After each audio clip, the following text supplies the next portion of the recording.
Welcome back to the workshop. So I'm making a new handle for my McNaughton Center Saver coring rig. This is the handle that comes with it. It's big, it's heavy. You take the knife, it goes in there, you tighten it down here, and you've got this big heavy handle. The problem with this for me is on my lathe, I've got the Nova DVR 3000, is I lose a lot of it, because this is so heavy, I lose a lot of the feel. And my lathe is not a powerful lathe. And I find that I have to take really light cuts. When I'm taking light cuts, it's okay. When I'm using the big handle, I just don't have the control. I ended up cutting too hard, stalling the lathe, and having some problems. So I've been using it just like this without any handle on it. And that works, but it's also a little bit, hanging on to it just by this little bit is not the greatest thing either. So I'm making up a handle. I took a piece of 1-inch round bar and I drilled holes in it, and then I made those holes into a kind of a slot using filing. And let me tell you, it took a lot of filing. I think they call this broaching when you make a knife or something. Been watching Alex Steele's videos, and so I made this so it fits in there like that. Let me tell you, that was hard to make, and but I think it's going to be worth it. Now I could just use it like that, I guess, but I wanted to put a nicer handle on it. I also drilled and tapped 2 holes inside here for the grub screws that hold this and any other knife in place. And on the back here, about half an inch into it, I took this piece of, I guess it's about 1/4 inch thick by 1 inch wide flat bar, and I kind of made a tenon, I guess, and stuck it into the mortise in the backside. And I stuck that in there, and then I welded the heck out of it, and then I ground it so that it's, just a little nicer to be able to fit this on. So now what I'm going to do is I want to make some scales for it like you would on a knife. So I've got this lovely piece of apple wood here that my friend Peter brought from Canada. Thanks, Peter! From his firewood pile, I imagine. He brings me curly maple firewood from my workshop. It's just amazing. Anyways, I've got this piece of applewood. I don't think I've ever worked with applewood before, if I think about it.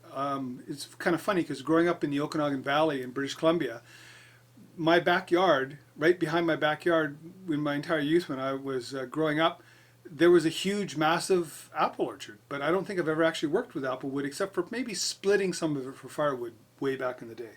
So I've got these 2 pieces of applewood. It's kind of neat looking wood. And I'm gonna mount them on this piece of MDF here and glue them down temporarily, and then I'm going to take my mini router and I'm going to route these. You can see on there I've got these 2 profiles of this, so I'll mount them on there, I'll put this together, glue it on, pin it, and then I'll shape the handle. So I'll take you along for the ride. Stay tuned. Okay, so like I said, these are kind of the scales for my handle here. I've drawn them out. So I could do just one at a time. The problem is there's nothing on this side to support the router base. So I figure if I put them together like this, and then also I can clamp this piece of wood down, or put it in the vise for that matter, it should be easier, maybe? I don't know. I'm going to give it a try anyways. And how I'm going to put it down is I'm going to just put some thick CA glue, just a few dots on each one. And this is all going to get sanded and shaped and everything else, so it won't matter if there's some CA glue on here. 4 dots. Put that on there, and just because I can, I'm going to make it as straight as possible.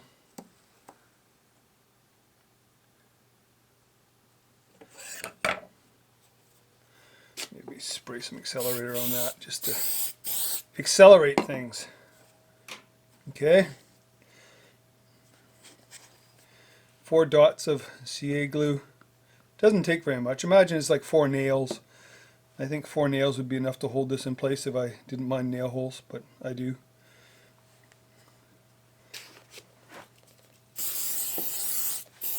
I don't really know how much that accelerator will do there, but the thing I always do with my glue after I use it is I tap the bottle and then I squeeze it a couple times to clear any glue out of there.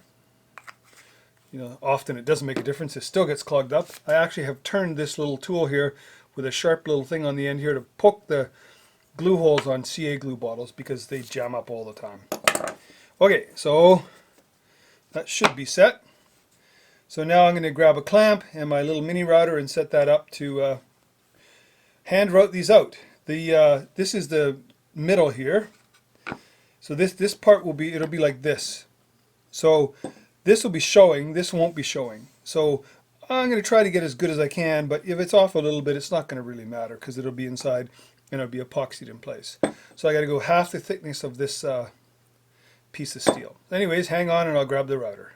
Okay, I got my router bit set up in there. It's a single flute 1/4 inch bit. I've got it set out to the right distance. I've already done a test cut. Got my piece of wood here. Oh, I need my hearing protection. Hang on. Got my hearing protection. So now I'm going to cut this out and yeah, wish me luck.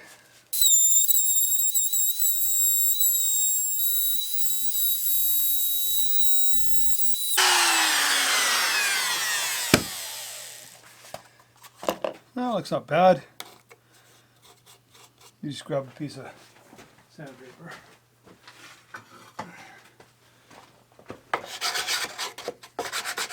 You guys get little fuzzies on the edge there and you can't really see where the line is, so I'm off my line just a little bit, so I'm going to go back and fix that.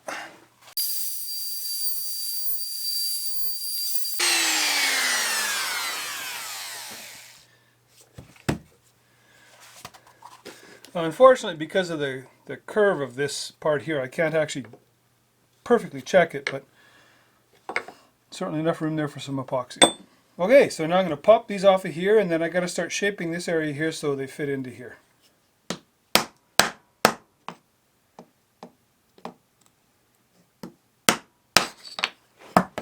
So you can see these come off. There's a little bit of MDF stuck to them. None of the apple wood came up. Just the geez, did I do that off camera? just the MDF came up. But that's a really simple way to attach something to a small piece to a bigger board, so you're not risking your fingers or anything. Well, wish me luck. I'm going to be basically doing this by eye. So I've got my A and my B side, and I'm going to kind of look down them there and sort of see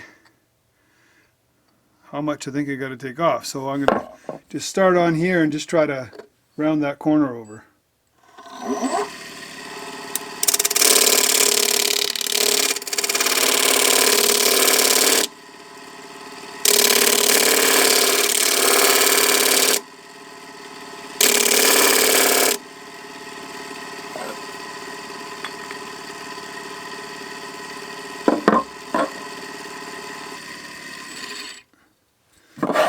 Might switch to manual. Ooh, this apple wood's pretty hard.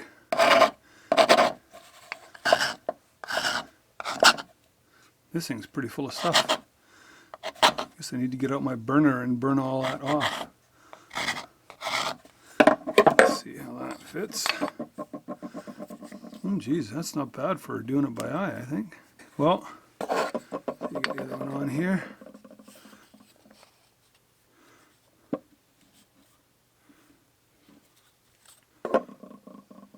That'll do, I think. Some epoxy on that and drill a couple holes and put a couple of pins in there, and I think that's pretty much ready to go. I just got to shape the handle. Got the blanks here. The scaled, I think they call these on knives. I don't know, call them that on this handle. And I've got some copper rod here. I bought this a long time ago for something. It's 4 mil thick, whatever that is in inches. And I got to cut it off about 35 millimeters. Again, whatever that is in inches. I'm wondering if I can just cut it off with my electrician's pliers here. It's copper, right? This is like a big copper wire. Oh yeah. And it didn't go flying across the shop and roll into the workbench somewhere. Bonus. Okay, there's my 2 pins for the handle. So now I got to grab some epoxy and epoxy this up and clamp it, and then drill it. Oh, there's a little bit of a gap there.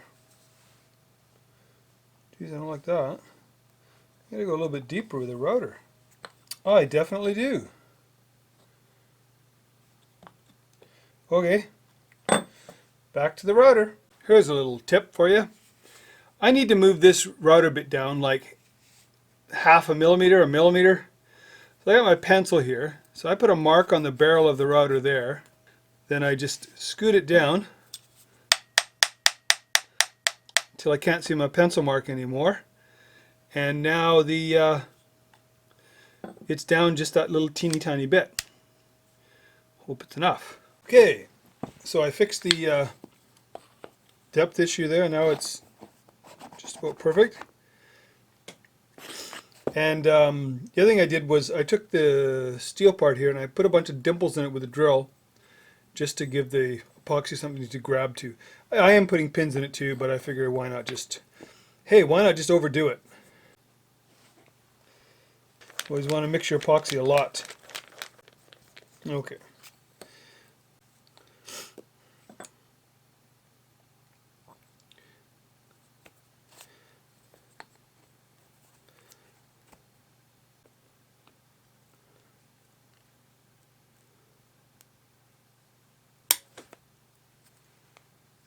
Apologies to any knife makers out there seeing me do this so crudely. I watch a lot of you guys on YouTube and I'm always amazed at the knives that people make. Something I'd love to get into, but you know, gee, just what I need. Another hobby. One day maybe. Blacksmithing is the other thing I'd love to do. Love to try blacksmithing, but I don't think pounding on an anvil and running a forge in downtown Tokyo is something that I'll be doing anytime soon. Okay, so I'm going to let that sit for 20 minutes or so. I know it says 5-minute epoxy, but in my experience it always takes more than 5 minutes. Something that I always do with epoxy is I try to have a little left over and I stick my stick in it, and then later when that stick is like completely glued on and hard, then I know my epoxy is also cured. Okay, enough time has passed. Let's see, the stick is really stuck. The epoxy is dry.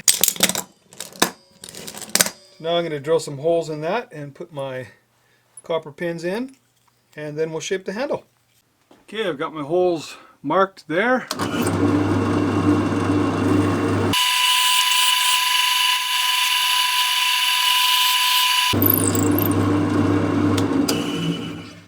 Drill bit might be a bit dull. I also chamfered the ends of the rods because I thought maybe the pins, maybe it could be hanging up on there.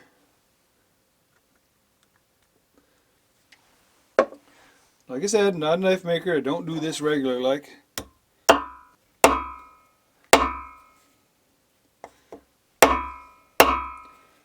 Seems to peen over pretty easy.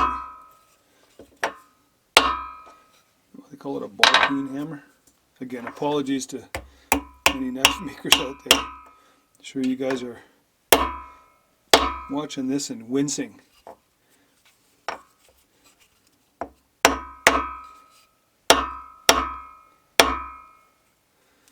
That one's a bit longer. I'll have to grind that off, I guess. Anyways, that should hold it. Now I got to shape it. Well, I'm just going to try to do some basic shaping here. Just make it kind of roundish, more kind of ovalish, I think.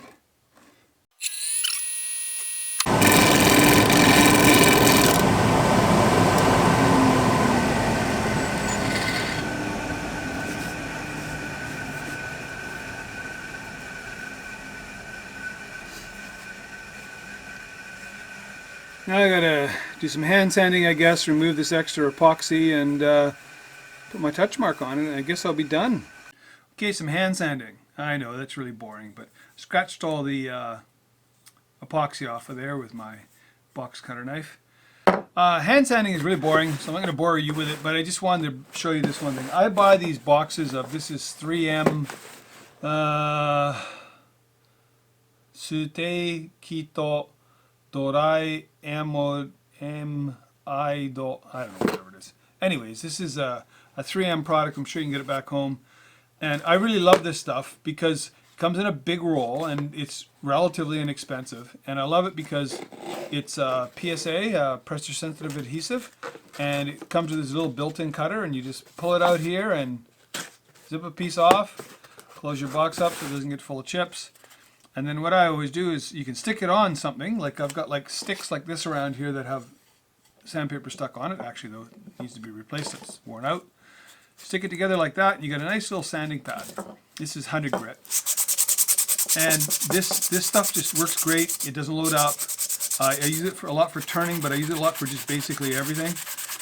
And I like it because it's easy to use. It's easy to, you can take it and like make a round stick or a cone shaped stick and just stick it on it and sand all kinds of custom sizes. I've only got it here in the big boxes in 120 and 100 grit right now. I need to get some more, but with everything going on in the world right now, I'm kind of hanging on to my money.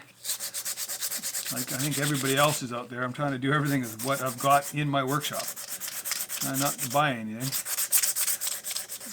Trying not to go out and mixing with the unwashed masses out there. Probably the 100 grit's even good enough. I don't really need to waste any more.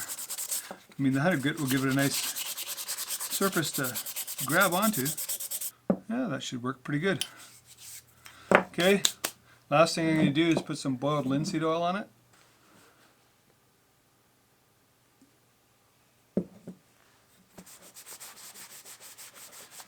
Slather some of that on there. I had a friend of a friend who had his house burned down because they were doing some finishing work, and he hired some young guys to do the rubbing some not boiled linseed oil, but a like a Watco kind of oil, Danish finish, on a bunch of woodwork, stairs and stuff. And young guys didn't know that after you use something like this, you got to take you can't just crumple that up and throw it in the garbage because it can spontaneously combust. So lay them out flat, let them dry out, the next day throw them in the garbage. So that's basically it. Oops, wrong way around.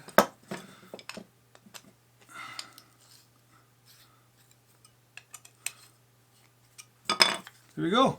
It's my custom little holder for my McNaughton coring rig tools. Nothing too special, but it's special to me. Well, I gotta put my touch mark on it. Need to do that.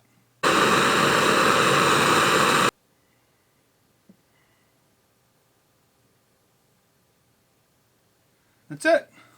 It's done. I just gotta give it a test, see how it works. Okay, so I did that.